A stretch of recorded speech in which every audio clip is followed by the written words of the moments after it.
Hello बच्चों, हमें यहाँ पे एक क्वेश्चन दिया गया है। चलो इस क्वेश्चन को हम एक बार रीड करते हैं।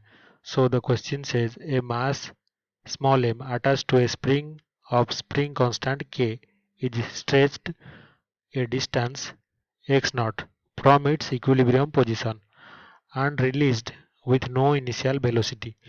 तो एक स्प्रिंग और मास सिस्टम है। स्प्रिंग कांस्टेंट उसका k है और मास स्मॉल m है।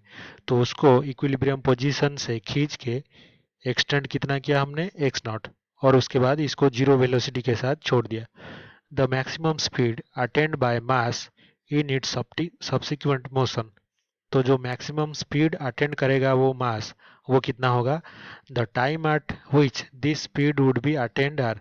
तो कितने टाइम बाद ये स्पीड अटेंड होगा, ये हमें फाइंड आउट करना है। तो हमने यहाँ पे क्या किया, एक फिगर बना लिया है सपोर्ट से स्प्रिंग को लगा के, जिसका स्प्रिंग कांस्टेंट k है और मास इसका स्मॉल m है। इसको x नॉट जो डिस्टेंस है वहां तक एक्सटेंड कर दिया हमने, और यहाँ इसको जीरो वेलोसिटी के साथ हमने छोड़ दिया। तो ये क्या होगा, ये यहाँ पे सिंपल हार्मोनिक मोशन शो करेगा। क्यों? क्योंकि यहाँ पे जो फोर्स होगा वो माइनस ये होगा, ये जो फोर्स होगा F, वो प्रोपोर्शनल होगा minus of that displacement from main position. तो ये टू एंड फ्रो यहाँ पे मोशन करेगा। तो यहाँ पे हमें जो एम्पलीट्यूड दिया गया है ये कितना है, ये है एक्स नॉट। और क्या दिया गया है, मास जो m वो दे दिया गया है, तो ये है। तो मास कितना है, स्मॉल m, और जो स्प्रिंग कांस्टेंट वो k दे दी गई है।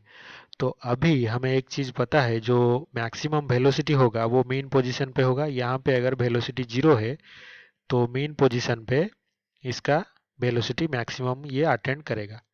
तो हम लिखेंगे जो वेलोसिटी मैक्सिमम, इसका फॉर्मूला भी हमें पता है, वो कितना होता है, omega into amplitude.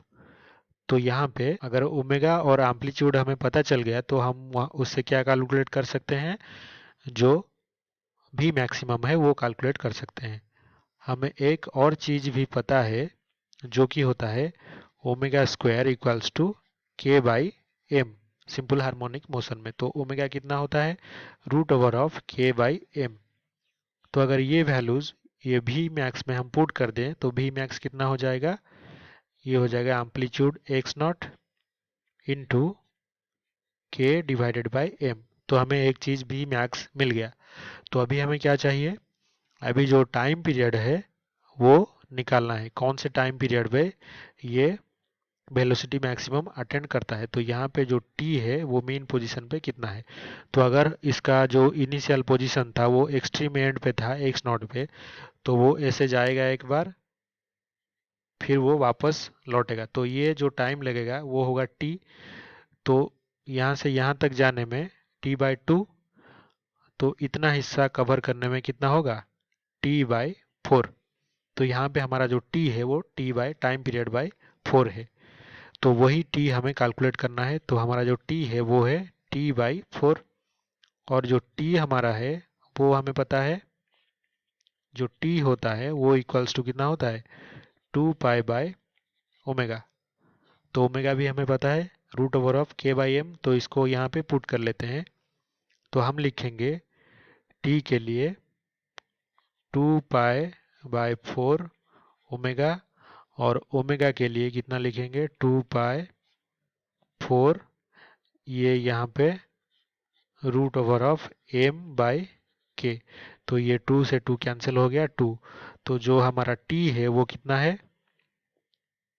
π/2 root over of m/k। तो हमें क्वेश्चन में पूछा था कि भी मैक्स कैलकुलेट करने के लिए, वो हमने फाइंड आउट कर लिया। और जो t है, कितने कौन से इंस्टेंट पे वो वेलोसिटी मैक्सिमम अटेंड करता है, वो भी फाइंड आउट कर लिया। तो ये जो ऑप्शन सी है ये हमारा जो आंसर के साथ मैच कर रहा है। तो यही ऑप्शन 3 सही होगा। तो आई होप कि आपको ये समझ में